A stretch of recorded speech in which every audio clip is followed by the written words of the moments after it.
en esta mañana me acompaña un experto de gran talla, un invitado muy especial, muy querido en nuestro país, porque después de 44 años conversábamos fuera de cámara.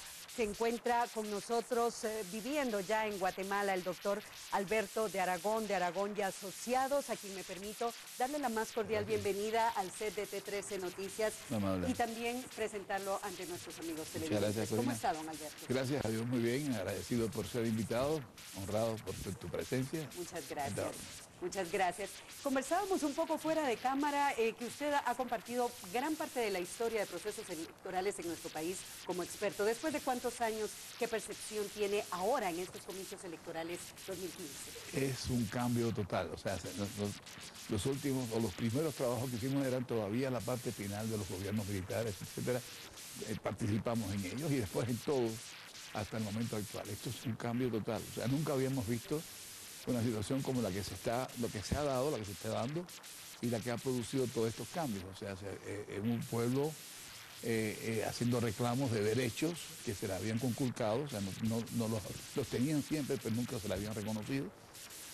Y no habíamos tenido una situación en que mandatarios hubieran estado cautivos, etcétera. O sea, es una situación completamente atípica. Y cambios constantes, o sea, situaciones que se dan hoy que no se dieron el día anterior, o sea que hay cambios constantes que hacen muy difícil hacer inclusive pronósticos electorales. Para compartir con los amigos televidentes, don Alberto, usted es una de las personalidades con más reconocimiento en cuanto al tema de mediciones, de encuesta, con mucha credibilidad en cuanto a su postura. Por favor, compártanos algo del trabajo que ustedes realizan y su expertise en esta materia. Sí, bueno, lo que hacemos es principalmente hacemos investigación política, de mercadeo, primero, o sea, mercadeo y política, opinión pública en general, ese es el área principal de la empresa. Hacemos capacitación, lo hemos hecho a nivel universitario, a nivel de empresas también, y básicamente eso, mercadeo y política. Hacemos consultoría, hemos estado involucrados en campañas ya a nivel de consultoría en mercadeo político, en algunos casos, saliendo a batear de emergente como estrategas, cosa que no reconocemos que no es necesariamente nuestra actividad principal, pero hay ocasiones, y depende del monto, del tamaño de la campaña, etcétera, hace falta que uno llene ciertas áreas, y entonces, como el investigador tiene tanta información, es mucho más fácil que un investigador tome la fase de un consultor en estrategia y un estratega se convierta en investigador. O sea, el estratega necesita la información para poder trabajar. En consecuencia, nosotros sabemos qué hay que proveerle a los consultores y la forma en que lo utilizan. En consecuencia, nos convertimos de vez en cuando también en consultores, en estrategas de campaña. Hablando de estrategia, hemos visto varias ofertas electorales durante los últimos meses y que incluso a veces le es difícil a la ciudadanía saber por quién votar y las campañas electorales tienen una gran influencia. ¿Qué nos puede compartir de cómo influencia en la población una buena campaña electoral transmitida por los diferentes medios de comunicación? Sí, la campaña electoral, como las campañas en general publicitarias, tienen evidentemente un efecto porque es una función del mercadeo que convierte, digamos en este caso hablando de votos potencial en voto real, o sea, el proceso de convencimiento del votante. Y no porque estemos ante las cámaras, pero el 70% de la percepción y de la convicción entra precisamente por la vista. O sea, los medios visuales, no solamente ahora la televisión, también tenemos los medios nuevos, Facebook, etcétera. Las redes tienen un poder de convicción bastante grande, o sea, es uno de los elementos de convicción. Si la estrategia o la de comunicación está basada en información, el proceso correcto es información, que es lo que proveemos primero los investigadores, de la investigación, o sea, la información se convierte en la base para hacer un plan estratégico. El plan estratégico entonces saca las tácticas para comunicar, o sea, el plan estratégico determina la estrategia, o sea, los planes de trabajo. La estrategia es lo que queremos hacer, qué es necesario hacer, y las tácticas es cómo lo vamos a hacer. El cómo lo vamos a hacer, parte es la creatividad, y la creatividad se convierte en publicidad. O sea que la publicidad, si responde a los planes anteriores y a la información, Esa es la parte más convincente, lógicamente, de una campaña. También tiene una cuestión muy sencilla. Si está bien hecha, es la forma de sacar al candidato o candidata de esta silla y trasladarlo a nivel nacional. O sea, hace que el candidato físicamente no pudiera estar en todos los lugares que a la vez está, como está siendo difundido por un medio. Entonces, la buena campaña electoral es uno de los elementos principales de la campaña publicitaria en las elecciones, perdón. La buena campaña es uno de los elementos principales de un triunfo. Dependiendo de la calidad del candidato, hay candidatos que son tan buenos que significan más del 50% de su razón de triunfo. Una campaña. Exacto, pero cuando el candidato no es necesariamente tan bueno, la publicidad puede hacerlo a veces mucho mejor de lo que en realidad es. Eso hay que reconocerlo. En la historia, por ejemplo, uno de los candidatos más carismáticos, más que evidentemente era un artista, era Reagan, Ronald Reagan. Ronald Reagan significó más del 50% de su razón de triunfo de su triunfo.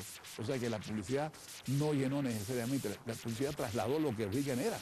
La esencia que tenía ya como un candidato potencial y que lo pudo explotar. Sacar lo mejor de él y presentarlo.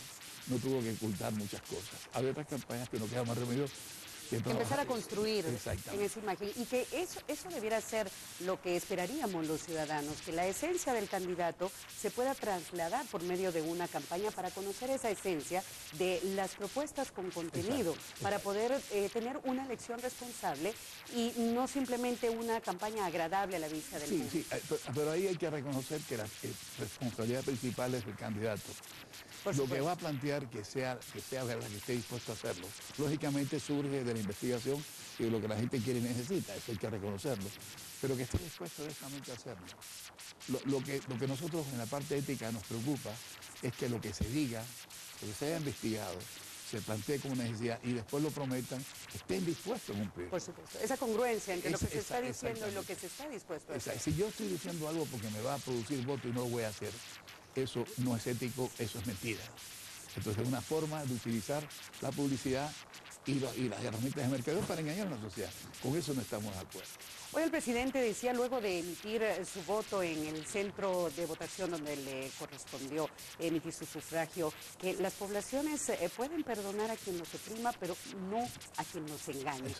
Esto tiene mucho que ver con lo que usted nos comparte, de si estoy dispuesto a decir que voy a hacer algo, que no solo sea una promesa electoral, sino que esté dispuesta y que tenga los recursos y toda la plataforma y la infraestructura para poder realizarlo. Sí, pero eso es parte de la nueva Guatemala, o sea, la nueva Guatemala que va emergiendo, o sea, nueva que se va formando con la juventud, etcétera, y con el razonamiento que se está dando.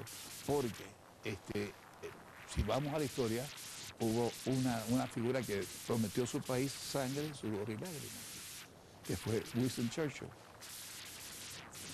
Para poder tener después un futuro promisorio, les prometo hoy sangre, sudor y lágrimas. Dijo la verdad y la cumplió. Ahora, si los políticos en Guatemala ofrecen sangre, sudor y lágrimas, jamás van a gobernar un país o un municipio o un departamento.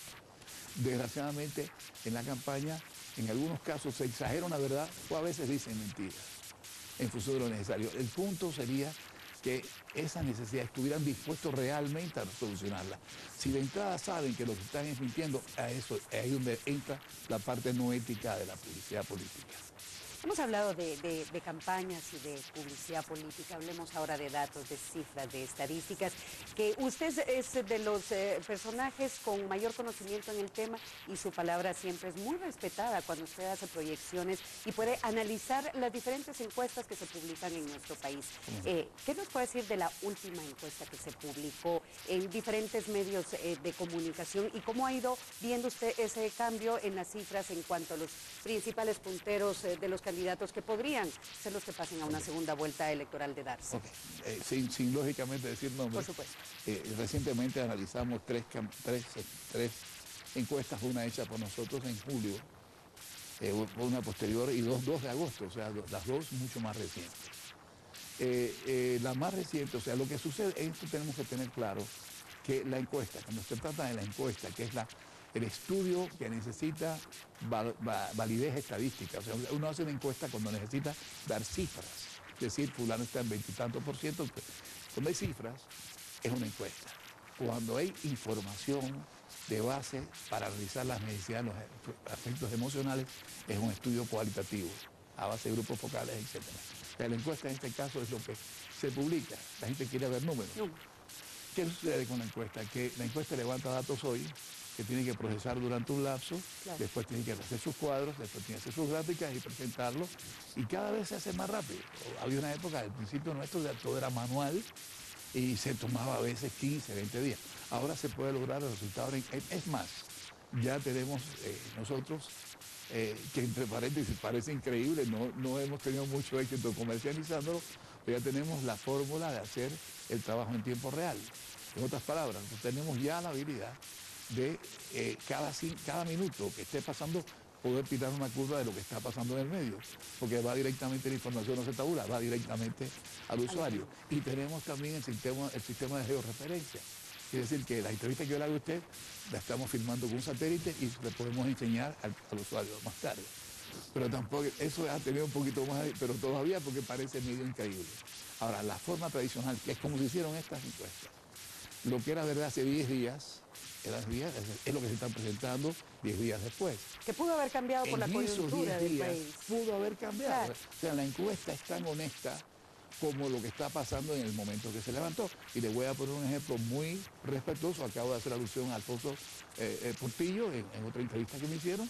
Y me refería a él como una persona muy carismática, mucho valor en su forma de influir. O sea, es un formador de opinión. Acaba de hacer una cosa con la cual no estuve de acuerdo, se la acabo de criticar, pero entonces lo voy a citar como cosa histórica. Las elecciones anteriores, hace 4 años, levantamos datos, hoy los resultados eran X. Y el día que ya entregamos los datos, don Alfonso, desde el penal, hizo una alocución a la sociedad, hizo una solicitud de votación y modificó el comportamiento electoral. Él logró un gran cambio en las elecciones.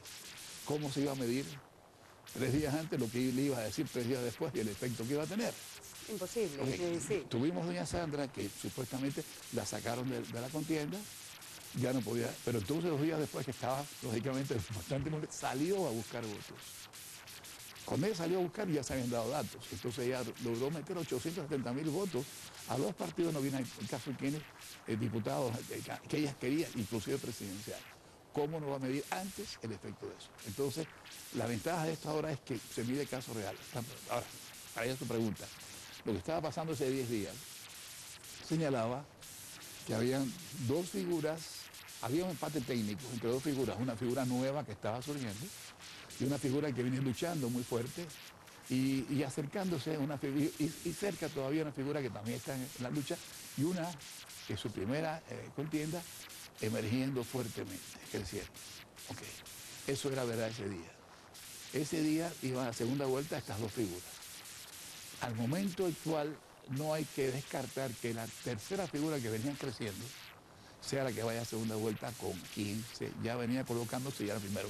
En otras palabras, pudiéramos ver un escenario de 2 figuras que por primera vez aspiran a la posición electoral yendo a segunda vuelta. Que sería una sorpresa para el país. No podemos descartar eso. Claro.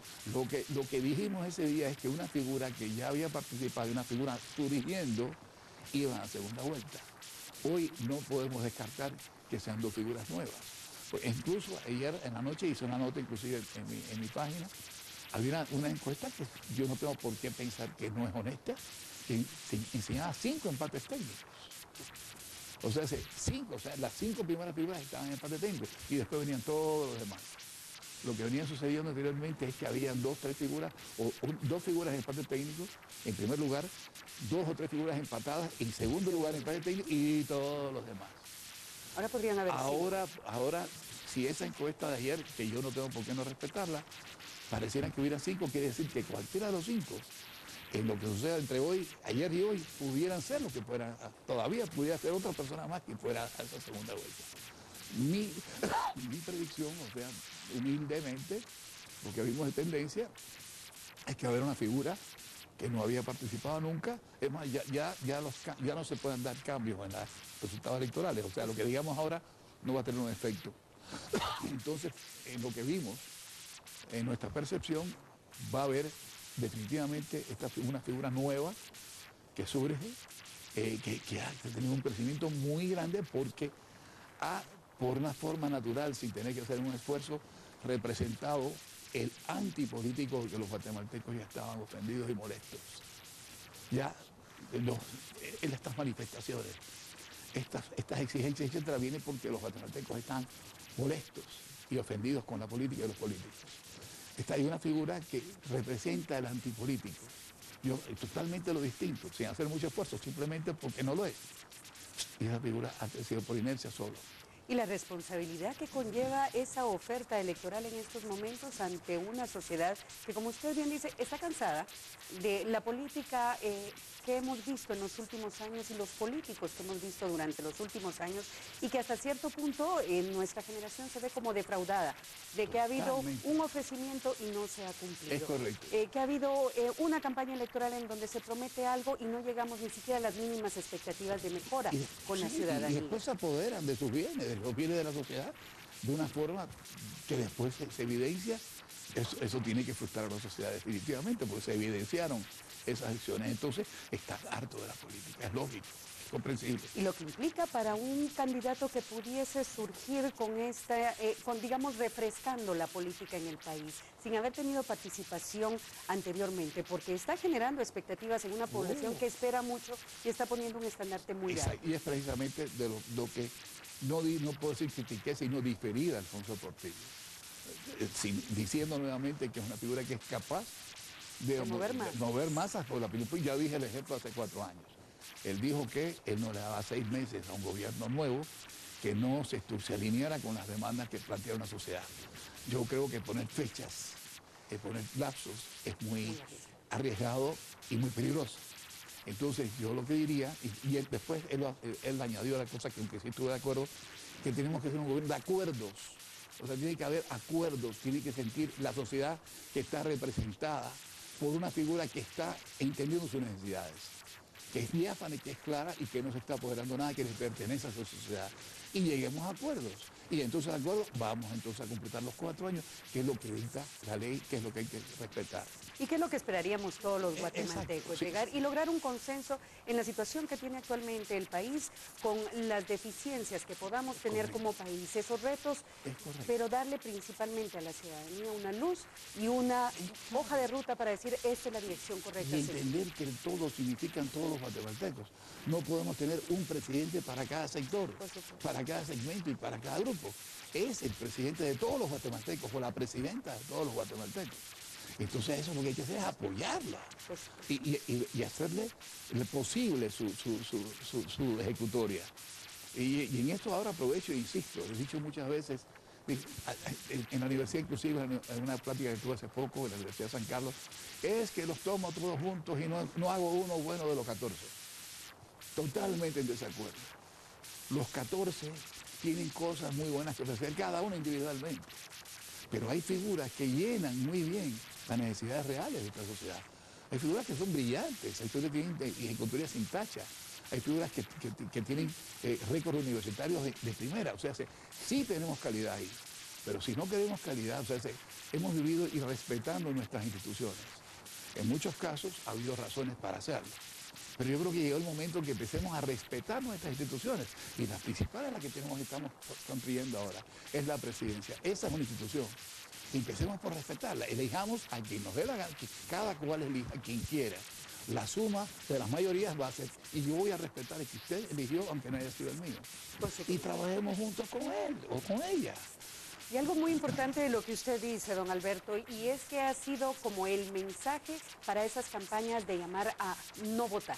Porque de lo que está en la palestra electoral no es lo que llena mis expectativas o las expectativas para el sector que yo represento.